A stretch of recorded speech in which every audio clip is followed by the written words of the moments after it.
예, 안녕하십니까. 여러분들, 제가 오늘 이렇게 나 혼자 점상 서바이벌에서 이렇게 우승을 차지하게 돼서 너무 영광으로 생각하고요. 이제 초반에 처음 시즌1에 돌입했을 때 간단하게 인사를 드리고 각오와 이제 저의 투자 철학에 대해서 간단하게 설명을 해드렸었는데, 그래도 이렇게 마지막으로 우승을 해서 이 자리에 서게 돼서 여러분들 앞에서 이러한 이야기를 할 수 있는 것조차도 저는 영광으로 생각합니다. 그러면은 제가 오늘 좀 준비한 내용은, 제가 이 나 혼자 점상 서바이벌에서 공략했던 종목들을 어떻게 선별을 했고, 저는 어떠한 관점에서 그러한 종목들을 바라보고 여러분들께 유망 종목으로 소개시켜 드렸는지에 대한 이야기를 좀 해드려 볼까 합니다. 자, 보시면은 저는 약간 일단 제일 중요한 게, 주식을 내가 투자를 할 때 제일 중요한 게 종목의 선별이겠죠. 근데 저는 종목의 선별을 함에 있어서 저는 일단 탑다운 방식을 사용해서 그 종목을 선별을 합니다. 여러분들, 탑다운 방식이 뭐냐면, 이제 경제를 먼저 분석을 하고, 그 경제가 분석이 되면 지금 현재 경제 상황에서 어떠한 산업군이 유망한가 하면서 이제 산업을 분석을 하게 됩니다. 이렇게 산업을 분석한 뒤에 그 산업을 분석한 산업 업종에서 어떠한 종목이 괜찮은가 하면서 이제 기업을 분석하게 되는데, 이렇게 위에서 아래로 내려오는 방식을 탑다운 방식이라고 해요. 그러면 반대로 바텀업 방식이라는 게 있겠죠. 그럼 먼저 이제 경제를 분석하는 게 아니라 기업을 먼저 분석하고, 이제 기업을 분석한 뒤에 그 업종을 분석하고, 이렇게 경제를 분석하는, 이제 아래에서 위로 올라가는 바텀업 방식도 있는데, 저는 좀 탑다운 방식을 먼저 생각을 하고 종목을 선별하는 편이에요.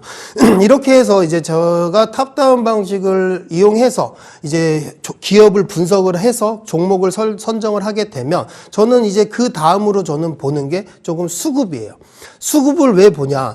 우리나라 국내 증시 같은 경우는 사실 대한민국의 인구가 그렇게 많지 않기 때문에 수급이 부족합니다.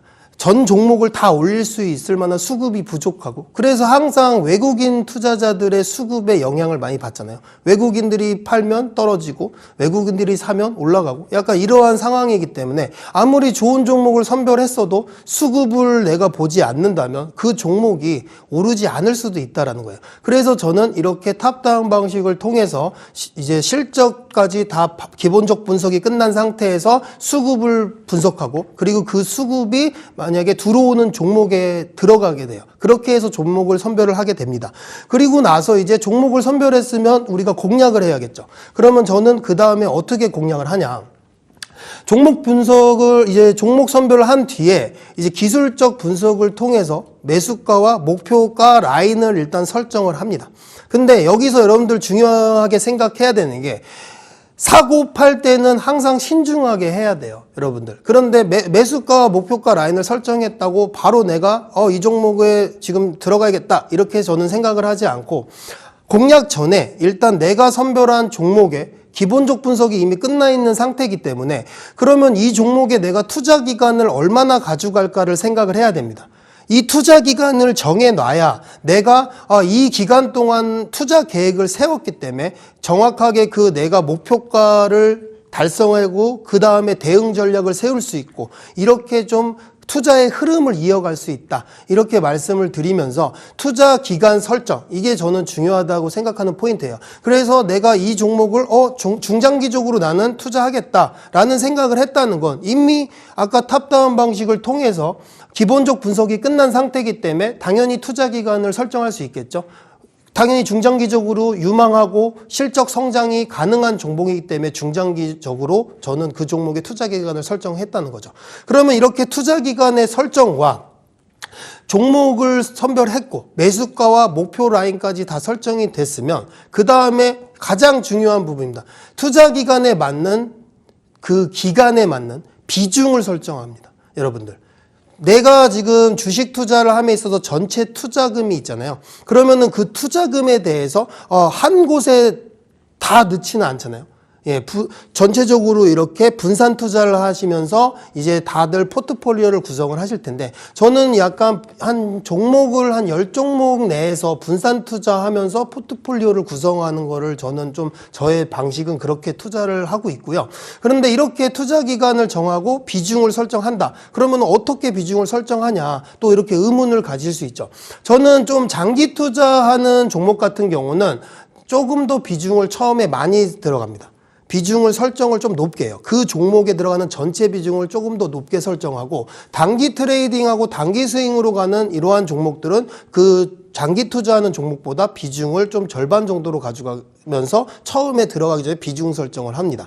이렇게 비중 설정을 하면 그 다음에는 이제 매수를 해야겠죠. 근데 항상 저는 분할 매수와 분할 매도를 말씀드려요. 이게 왜 그러냐면, 아니 100%가 없어요. 주식시장에는 내가 아무리 기술적 분석을 잘해서 지금 내가 매수가 라인을 설정을 잘했다라고 하더라도 시장의 변동성과 수급의 변화로 인해서 그게 달라질 수가 있어요. 그렇기 때문에 내가 지금 설정한 그 라인이 무조건 100% 맞다, 이렇게 생각을 하면 안 되시기 때문에 매수를 할 때는 항상 처음에 내가 설정한 비중에서 분할로 나눠서 접근을 하는 게 좋다, 이렇게 말씀을 드리고요.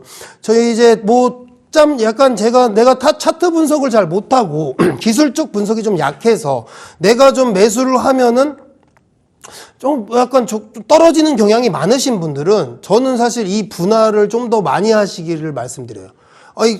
왜냐면은 2번에 나눠서 하시는 분들도 있을 거고 3번에 나눠서 하시는 분들도 있을 거고, 이거는 자신의 이제 투자 방식인데, 저 같은 경우는 좀 이 분할 매수를 할 때 한 2번 정도에 나눠서 분할 매수를 하는 저는 방식을 좀 하고 있어요. 근데 이렇게 분할 매수를 하게 되면 좋은 이유가 뭐냐면, 여러분들께서 제가 말씀을 드리면, 제가 이걸 예를 들어서 제가 이번에 이 서바이벌 게임에 나와서 공략한 산일전기를 예를 들어서 제가 말씀을 드려 볼게요. 보시면은 제가 그때 이 종목을 여기서 유망 종목으로 말씀드렸던 시점이 저기 전고점 부근이었어요. 예, 전고점이 이제 82,000원인 부근이었는데, 저 부근에서 제가 이 종목은 신고가를 돌파하면서 더 상승할 확률이 높다 하면서 이제 제가 공략을 해드렸는데, 예를 들면 지금 당연히 여기서 공략한 이후로 계속 상승을 해서 당연히 좋죠. 그럼 이러한 상황 같은 경우는 내가 처음에 그냥 분할 매수하지 않고 그냥 다 비중 실어서 들어갔으면 큰 수익률을 낼 수도 있습니다. 하지만 모든 종목의 차트가 이렇지 않기 때문에 그렇게 들어가시면 안 된다, 이렇게 말씀드리고, 만약에 제가 산일전기 같은 경우는 제가 어떻게 그러면 제 투자 철학에서는 비중을 어떻게 조절을 하냐, 이렇게 말씀을 드리면요. 처음에 내가 이 산일전기에 이거는 장기 투자를 할 종목이었기 때문에 처음에 비중을 저는 내 투자 금액의 한 20%로 잡았습니다. 그래서 한 20%의 비중을 처음에 설정을 하고, 그리고 이제 처음에 공략을 할 이 시점에서는 절반 비중 정도인 한 10% 비중을 이제 공략을 합니다. 그러면 이렇게 왜 나눠서 공략을 해야 되냐면, 장기간의 레이스예요, 투자는. 그런데 여러분들이 여기서 내가 공략하고 나서 주가가 하락했을 시를 한번 생각을 또 해보자는 거예요. 그러면 하락했을 시 내가 대응 전략을 세워야 되는데, 이러한 비중 조절을 해놓지 않았더라면 대응을 할 수가 없게 됩니다. 그리고 나의 투자 계획에 또 변화가 생기고, 그래서 이러한 게 좋지 않기 때문에 비중 조절을 하셔라 말씀드린 거고, 그리고 나서 2번을 상승과 하락을 반복하면서 전고점 라인에서 지지받는 모습을 볼 수 있어요. 그러면 이제 전고점에서 이제 지지받는 모습을 확인하였기 때문에 조금 더 지지 라인이다라는 확신이 생겼죠. 그러면 이때 나머지 비중을 더 추가로 들어가게 되죠. 이렇게 들어가면 이제 비중이 20%가 됐겠죠. 그러면 20%가 된 상태에서 이제 1차 목표가가 10만 원 부근이었어요. 제가 여기 프로에서 말씀드렸던 목표가가. 그러면 사실은 저는 10만 원에서 그러면 저는 절반을 다시 수익 실현합니다. 저의 투자 방식은. 왜냐? 더 갈 거라는 건 알고 있어요. 중장기적으로 이미 제가 계획을 짜놨고, 더 상승할 거라는 거는 예상을 하고 있지만 왜 수익 실현을 하냐? 여러분들, 주식은 심리 싸움입니다. 예, 저는 주식이라는 거를 전쟁으로 비교하면 시간 싸움과 자금 싸움이라고 생각을 해요. 근데 우리가 일반 투자자들 입장에서 자금으로 기관이나 이러한 좀 큰 세력들을 우리가 이길 수 있을까요? 자금으로? 그러면 자금으로 이길 수 없다면 우리는 시간 싸움에서는 이겨야 될 거 아니에요. 그러면 그 시간 싸움을 심리적 싸움이라고 생각할 수 있어요. 내가 심리가 편안하고 안정적이어야지만 내가 지금 계획한 그 시간을 지킬 수 있고 그 시간 싸움에서 이길 수 있기 때문에, 그래서 그 심리적 안정감을 위해서 여기 10만 원 1차 목표가에서 그러면 절반을 수익 실현하게 돼요. 그런데 그러면 어떠한 점이 좋냐 여러분, 나의 매수가는 8만 원이었는데 여기서 내가 일부 수익 실현 하잖아요. 그런데 이 남은 비중을 가지고 이제 그럼 난 이 종목을 한 1년, 2년 중장기적으로 가져갈 거야 라고 생각을 하면은 정말 심리적인 안정감이 생기고, 이 종목이 올라가면 당연히 좋겠죠. 하지만 오르다 내리다 반복을 하겠죠. 근데 내려가면 오히려 불안하지 않고 좋다는 거예요. 왜? 다시 살 수 있잖아요. 만약에 이 종목이 지금 만약에 여기까지 왔는데 일부 비중을 난 10만 원의 수익 실현했어요. 그러면 10만 원 밑으로 내려오면 다시 살 수 있는 거 아닌가요? 그렇기 때문에 이렇게 비중 조절을 해놓고 나머지 비중을 가지고 중장기적으로 끌고 간다 하면 당연히 이러한 심리적 안정감이 생기면서 주가가 하락하든 상승하든 내가 다양한 대응 전략을 세울 수 있다. 그렇기 때문에 비중 조절이 가장 중요하다. 이렇게 말씀을 드려보겠습니다. 그리고 이제 제가 다음 아까 전에 말씀드렸던 이 심리적 안정감, 이 비중 조절이 이러한 심리적 안정감을 준다는 거를 제가 이렇게 사진으로 통해서 여러분들께 한번 보여드릴게요. 처음에 우리가 주가가 상승을 하면 당연히 흥분하고 막 희열을 느끼고 하지만, 근데 주가가 하락하면은 불안하고, 예, 여기 보시면은 수익 중인데도 불안해요. 내가 매수가보다도 수익 중인데도 음봉이 뜨면은 불안하죠. 아, 더 떨어지나? 그러면서 이제 내 매수가 밑으로 내려오면은 막 패닉 오고 항복하고 낙담하고 우울하다, 막 이러한 심리적 변화가 생긴다는 거예요. 주가의 변동 때문에. 그러면 우리가 이러한 주가는 항상 변동하는 상황이기 때문에 우리가 이러한 심리적 변화를 최소화하고 심리적 안정감을 주면서 내가 정한 투자 기간의 계획을 지키려면 비중 조절을 꼭 해야 된다. 이렇게 말씀드리면서 저는 이렇게 비중 조절을 제가 직접 해드리고, 이렇게 하단 QR코드 스캔하고 들어오신 분들께는 제가 이렇게 상세하게 비중 조절을 얘기를 해드리기 때문에 여러분들께서 하단 QR코드 스캔하고 들어오시면 이러한 저의 투자 전략 다 받아보실 수 있다. 이렇게 말씀을 드려보고요.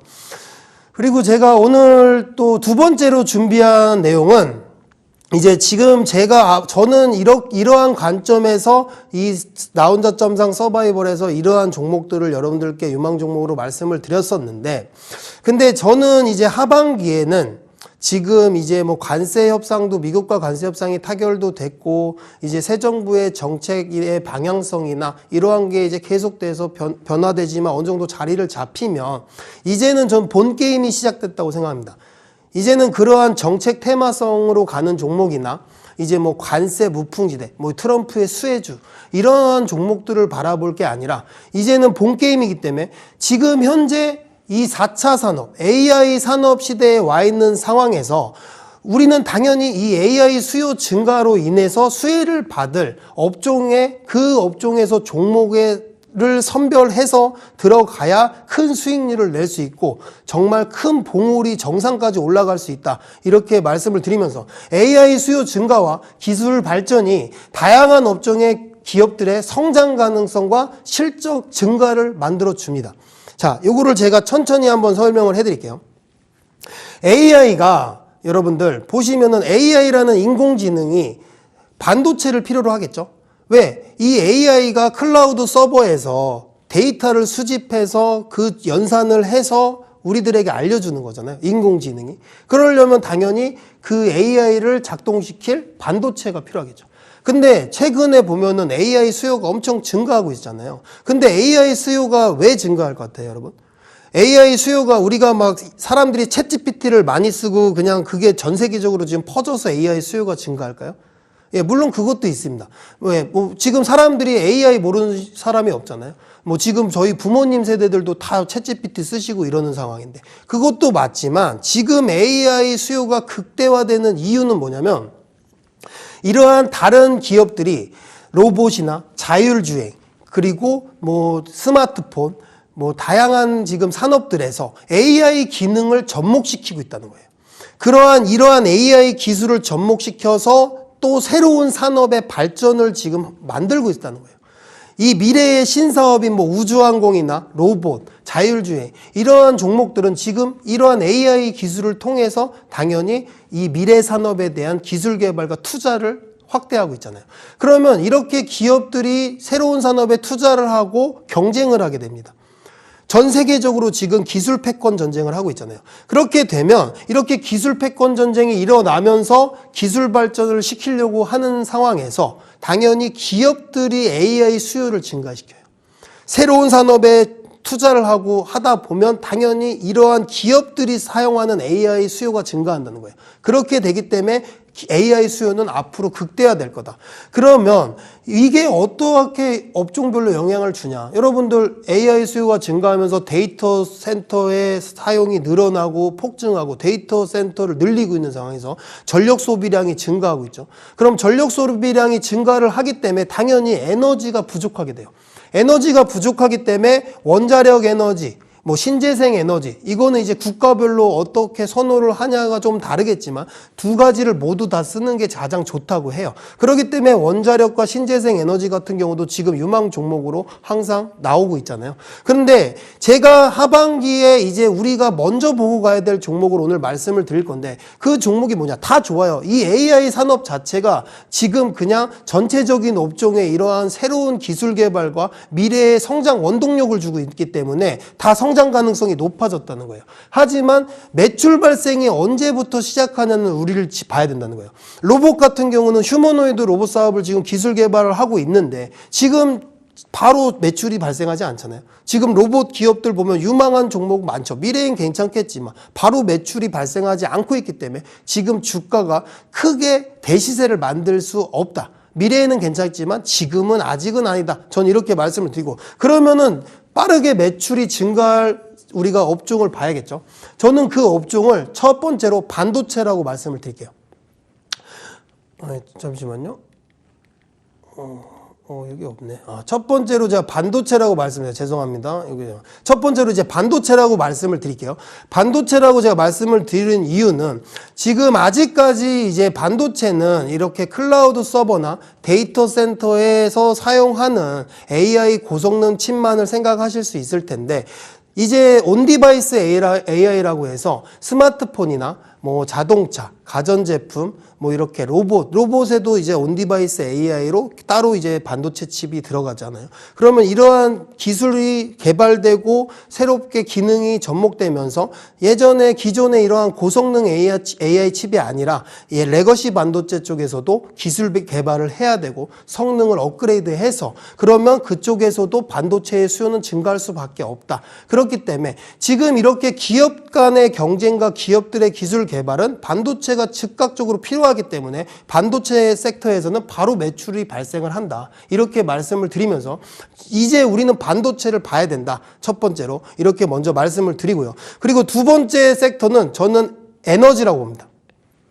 에너지 섹터 같은 경우는 제일 중요한 게 아니 이렇게 기술을 다 개발하고 우리가 소프트웨어도 개발하고 다 좋은데 에너지가 없고 전력이 부족하면 당연히 그거를 사용할 수가 없을 거 아닙니까? 그래서 지금 미국도 원자력 르네상스를 만들겠다라고 하고 있고 우리나라도 역시도 지금 신재생 에너지 고속도로를 만들겠다 새 정부에서 그러고 있죠. 그렇기 때문에 에너지 섹터를 저는 보시는 거를 말씀드려요. 이제 하반기에 우리가 봐야 될 종목들은 에너지다. 이렇게 말씀을 드리고 그리고 마지막으로 가장 빠르게 지금 매출을 증가시키고 있는 바로 그쪽 업종은 전력기기입니다, 여러분. 에너지 같은 경우는 이제 발전소를 건설하고 이제 당연히 그 발전소를 건설하는데 시간이 걸리겠죠. 그러면은 좀 에너지 섹터도 유망하긴 하지만 조금 더 좀 중장기 관점으로 봐야 되는 섹터인데, 전력기기 같은 경우는 이 발전소를 건설하고 송전과 배전을 통해서 전력을 공급하게 되면 바로 이제 전력기기가 필요하게 돼요. 그렇기 때문에 전력기기 섹터의 지금 수주 잔고가 늘어나고 있는 거고, 그래서 매출이 바로 증가하고 급증하고 있는 상황이잖아요. 이렇게 되기 때문에 제가 말씀드리는 하반기에 AI 산업에서 제일 먼저 빠르게 주도주로서 움직일 종목을 반도체와 에너지 그리고 전력기기라고 이렇게 말씀을 드려보고요. 그리고 이제 시간이 이렇게 많이 남지 않아서 제가 오늘 이 방송 시청하시는 분들께 수익률 1위 된 제가 영광으로 생각하는 기념으로 공개로 종목을 하나 제가 여러분들께 말씀을 드릴게요. 다음 화면 보시면요. 오늘 여러분들께 제가 유망 종목으로 말씀드릴 종목은 원익홀딩스라는 종목을 제가 여러분들께 소개를 시켜 드릴게요. 원익홀딩스는 이제 원익그룹의 지주회사입니다. 이제 원익그룹의 지주회사로서 자회사로는 이제 원익 IPS, 원익 머티리얼즈, 원익 P&E, 원익 로보틱스 등 다양한 자회사들을 가지고 있는 이 지주회사인데, 이제 제가 원익홀딩스를 왜 유망 종목으로 여러분들께 말씀을 드리냐면, 최근에 이제 삼성전자와 테슬라의 이 22조 원 규모의 파운드리 수주 계약을 통해서 이제 삼성전자가 최근에 좀 많이 안 좋았잖아요. 반도체 사업부 자체가 지금 적자를 면치 못하고 좀 안 좋았는데, 이제 저는 삼성전자의 파운드리 사업부의 부활의 신호탄으로 좀 보고 있어요. 그러면 삼성전자를 사야지 왜 이거를 저한테 여기서 얘기를 하냐 이렇게 생각하실 수 있는데, 근데 이 원익홀딩스라는 원익 그룹의 이제 자회사들이 이 삼성전자 밸류체인입니다. 첫 번째로는 이제 원익 IPS가 있는데, 여러분 다음 화면 보시면요. 원익 IPS가 이제 반도체로서 삼성전자의 밸류체인 기업으로 삼성전자에 이제 장비를 납품하고 있어요. 식각 장비라든지 이제 증착 장비라든지 이러한 다양한 장비를 납품을 하고 있는데, 그러면 원익 IPS의 실적이 최근에 이제 레거시 반도체나 이러한 반도체 기업들이 중국의 이제 이러한 단가 문제 때문에 많이 안 좋았었어요. 업황이 안 좋았었어요. 반도체 섹터가. 근데 그리고 거기에다 삼성전자가 파운드리 부분이나 이런 시스템 반도체 부분에서도 TSMC한테 밀리면서 안 좋았는데, 근데 이번 이 계약을 통해서 다시 살아날 수 있는 지금 상황이 왔다라고 말씀을 드리면서, 그럼 원익 IPS 이 기업 분석을 해보면 당연히 실적이 지금 턴어라운드 하는 상황입니다. 그리고 원익 머티리얼즈는 이제 삼성전자 이 반도체 공장에 이 특수가스를 제공하는 회사예요. 특수가스를 공급하는 회사인데, 이미 삼성전자와의 밸류체인이기 때문에 미국의 텍사스에 공장을 구축해놨습니다. 구축해놓은 상태고, 그러면 삼성전자가 이번 테슬라의 계약을 통해서 이제 텍사스 공장에서 만들어야 되잖아요. 파운드리 계약을 했기 때문에 텍사스 공장에서 이제 그거를 제조를 해야 되는데, 그럼 당연히 원익 IPS와 원익 머티리얼즈가 거기 삼성전자 밸류체인 기업으로서 거기에 공급을 하겠죠. 그러면 당연히 좋을 거고, 그리고 다음 화면 보시면 이 원익 로보틱스라는 이 자회사가 비상장 회사예요. 이 원익 로보틱스라는 자회사를 지금 원익 홀딩스가 가지고 있는데, 이게 가장 큰 요건이에요. 상장하지 않은 원익 로보틱스가 지금 빅테크, 미국의 빅테크 기업인 메타와 협업을 해서 이 로봇손을 개발을 했는데, 이 로봇손이 엄청나게 기술력이 좋고 지금 세계에서 인증까지 획득하면서 인정을 받고 있어요. 여러분들 휴머노이드 로봇을 개발할 때 이 손을 만들기가 제일 힘들다고 해요. 손이 제일 섬세하고 사람 손같이 만들기가 제일 어렵기 때문에 이 로봇 손에 엄청나게 중요한 이제 부분이다 이렇게 생각을 할 수 있는데, 이 원익 로보틱스가 그 손을 메타와 협력해서 개발을 한 상태입니다. 그렇기 때문에 이 원익 로보틱스를 가지고 있는 지금 원익 홀딩스가 주가가 최근에 흐름이 또 좋았어요. 거기에 이번에 삼성전자의 모멘텀까지 붙였기 때문에 주가에 큰 상승을 가져올 수 있다. 이렇게 말씀드리면서 원익 로보틱스 같은 경우는 이제 제가 매수가를 여기 이제 서바이벌 방식처럼 이제 월요일 시초가로 해드리고요. 이제 월요일 시초가에도 여러분들이 공략할 수 있게끔 제가 그 시점에서 지금 여러분들께 말씀드리고, 그리고 1차 목표가를 1차 목표가를 정고점 부근으로 제가 제시를 해드리고 손절가를 지금 5,000원으로 제시해 드리겠습니다.